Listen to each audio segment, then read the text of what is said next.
Welcome to the deep dive. We've got some really fascinating source material that's come in, and today, well, we're focusing on one specific, pretty extraordinary personal account. Yeah, it's an excerpt, and it details this dreamlike encounter. It's described as a meeting with the Maitreya Buddha. Right. And our goal here isn't to, verify the experience itself. We just want to unpack the details as they're laid out in this specific source. Exactly. We'll look at the setting, the interactions, which are quite surprising, and the meaning the account itself gives to the whole thing. It really is quite a story. I mean, you've got a statue that seems to come alive, a forgotten promise, and these mysterious gifts meant for dealing with some deep internal struggles. It's quite a journey just reading it. It definitely is. So where does this account actually kick off? How does it start? Well, it starts quite atmospherically. The source introduces us to a young person, Shi, and they're having this experience in a dream one night. Okay. The setting is described as really peaceful, with moonlight just sort of flowing quietly into the room through the window. Yep. And the dream takes Ajay somewhere specific, right? Not just the room. Yeah, the narrative says Ajay felt guided by this warm, tranquil energy, guided into a Buddhist temple, or anyone they hadn't seen before. Right, okay. And what was the vibe inside this dream temple? The source describes it as dimly lit, and there are these 3 Buddha lamps just burning silently. The language they use is pretty evocative, actually. How so? It compares them to 3 eyes of the soul seeing into the depths of the heart. And right there in the center, on a table, is a statue of the Maitreya Buddha. Ah, the central figure. Yes, depicted as round and kind, with this really significant wide smile, conveying deep meaning and compassion. It creates a very serene, almost sacred feeling, just from the description. And it's while Ajay is focused on this serene image that something, well, pretty unexpected happens. That's putting it mildly. The source describes Ajay gazing intently at the statue, and it blinks. Yeah, that's the moment the narrative just shifts completely. A blinking statue is surprising enough, but then it takes it a step further. It does. The source says the statue slowly, deliberately walks down from the table. Wow. Okay. Which leads to, I imagine, a completely understandable reaction from Ajay. Yeah, you'd think so. The source quotes Shi basically exclaiming, "How can a Buddha statue move? How can it walk down?" I mean, that's the natural question, right? When you see something that just defies everything you think is real. Exactly. And the Buddha's response is described with really beautiful sensory detail. It's this deep laughter compared to the sound of a heavenly bell just resonating in Aishi's heart. That's powerful imagery. And the Buddha speaks. Yes, saying, "Haha, you finally arrived." But then almost immediately, the Buddha connects this whole encounter back to something specific in Aishi's past. Ah, okay. So there's history here. Right. This is where the personal link comes in. The Buddha reminds Aishi of a specific vow they'd made before, a promise to become vegetarian for life if they were cured of these persistent nosebleeds they'd had. So it's not just some random dream figure. The narrative ties it to a prior commitment, a previous connection. Precisely. It establishes a reason for this specific meeting, grounded in Aishi's own life. Okay, so Aishi sees this impossible thing happen, the statue moving, and then gets reminded of this old vow. How does Aishi take all that in? Well, the source describes Aishi's response as really honest, almost vulnerable. Aishi acknowledges making the vow, yeah, but also admits to still having these significant doubts about whether the Maitreya Buddha actually exists. Even while seemingly interacting with him. That's quite human. It really is. It shows that even in the face of this, apparently miraculous event, that internal struggle with belief is still there. And this is where the Buddha's reaction is particularly interesting, isn't it? According to the source. It is. The source specifically notes the Buddha laughs again, but, and this is key, without any hint of blame. It's described purely as compassion and tolerance. So the doubt isn't met with judgment? Not at all. And actually, instead of seeing doubt as like a barrier, the Buddha frames it as part of the connection itself. The Buddha basically confirms that this very doubt, combined with the fact that Aishi could even arrive in this dream state and have this encounter, well, that actually proves Aishi their connection or affinity with the Buddha. That's a fascinating reframing. Doubt as proof of connection, not lack of faith. Exactly. It suggests, at least within this narrative, that doubt might be a necessary part of a genuine spiritual path or connection. So this meeting isn't just a casual visit.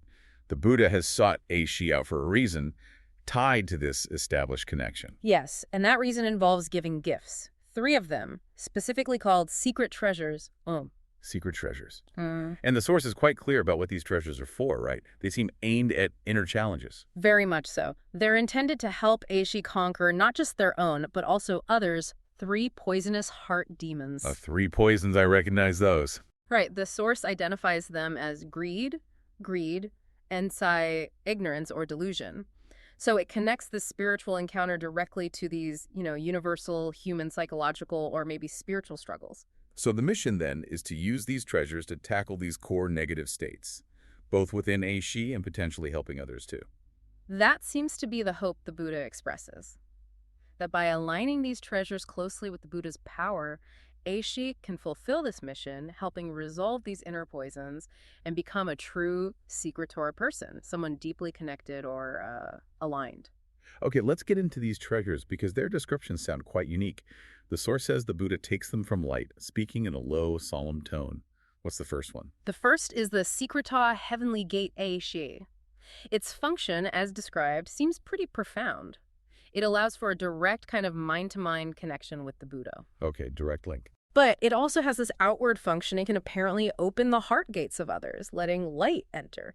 So it sounds like a tool for both personal alignment and maybe facilitating connection or receptivity in other people. Interesting. Facilitating connection, divine and maybe interpersonal in a spiritual way. What about the second treasure? That one's called the Secreta Divine Mantra Istos. Its main function seems to be purification. Purification. Yeah, like when you're troubled by, the source translates this as distracting thoughts and darkness or gloom. Holding this mantra is meant to purify your inner self. It's also described as helping beings extract their heart's poisonous roots. Ah, so it links right back to those 3 poisons: greed, anger, ignorance. Exactly. It's for clearing out that internal noise and getting to the source of those negative states. Okay, connection, purification. Yeah. What's the third treasure? The third is the Secreta Buddha Seal. This one's function is described as sealing one's own heart demons, like containment. And for others, it can supposedly expel the energy of the 3 poisons, helping them return to divine tranquility and the righteous path. So they really seem to work together. Connection, purification or extraction, and then containment or expulsion. They do seem complementary, yeah. Each addressing a different aspect of dealing with those internal demons. It's fascinating how these tools are described as specifically countering greed, anger, and ignorance. States that so many wisdom traditions identify as, the roots of suffering. Does the Buddha explain exactly how Aishi is supposed to use these powerful treasures? Well, the source just states that the Buddha mentions the specific details on using them will be revealed later, when the time is right. So there's this element of future guidance that's promised. Ah, okay.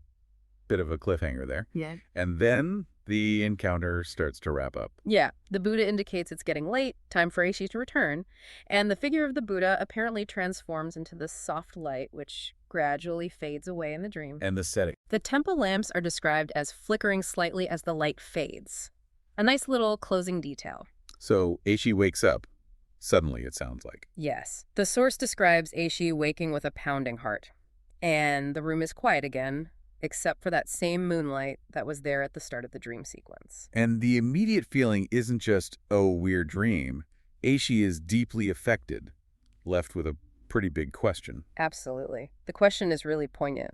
That really was a dream. Or had the Maitreya Buddha truly visited? It perfectly captures that sense of disorientation and the sheer impact of the experience. But the source material doesn't leave it there.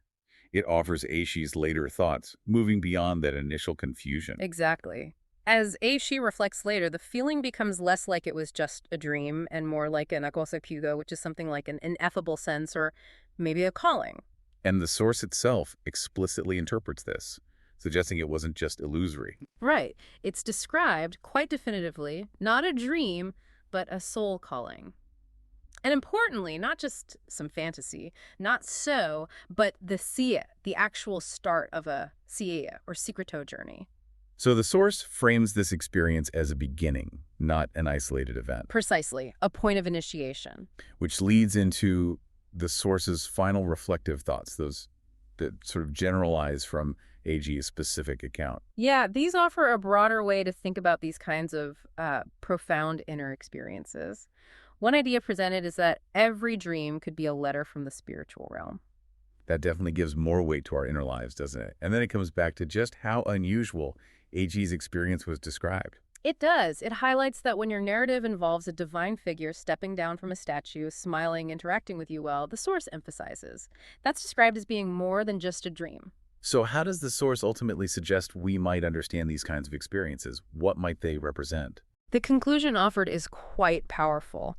These moments are described as, literally, destiny knocking, and also a path home for the soul. Destiny knocking, a path home for the soul. Wow. Yeah, it frames such experiences as pivotal, guided moments of deep personal significance, maybe leading towards a deeper sense of self or purpose. So as you listen to this extraordinary account from the source, what really stands out, we've walked through this narrative touching on personal vows, that very human struggle with doubt even when facing the unbelievable. Right, and the ancient idea of inner demons like greed, anger, ignorance, and then this possibility of receiving guidance or gifts even to help navigate those internal battles. This story offers one perspective, one way to understand experiences that feel deeply significant, whether they show up in dreams or maybe moments of strong intuition. How does that idea of doubt actually proving a connection resonate with you? Or the concept of those three specific inner struggles? Yeah, what elements of Aisha's journey as described here feel relatable, even if the form of the encounter itself is unique? Perhaps it's that idea of a forgotten promise coming back up, or just the feeling that certain experiences, however strange they seem, feel like a significant calling or nudge. And so we've taken this deep dive into the personal account shared in your source material, really exploring Aishi's described encounter with the Maitreya Buddha. We've journeyed from that quiet, moonlit dream setting to a really surprising interaction that reminded Aisha of a past vow, then through the Buddha's compassionate acceptance of doubt. And the bestowing of those three unique treasures, specifically designed to combat inner poisons like greed, anger, and ignorance. We've also looked at the source's own interpretation, framing the whole thing not as just a dream, but as a soul calling, the start of a significant spiritual journey. This account definitely leaves us with a perspective suggesting that profound inner experiences, or maybe dreamlike states, might carry a weight and purpose we don't always recognize immediately. Perhaps, as the source puts it so beautifully, these moments really are a form of destiny knocking, or maybe even a guiding light on what it calls a path home for the soul, something to consider. Thank you for joining us for this deep dive.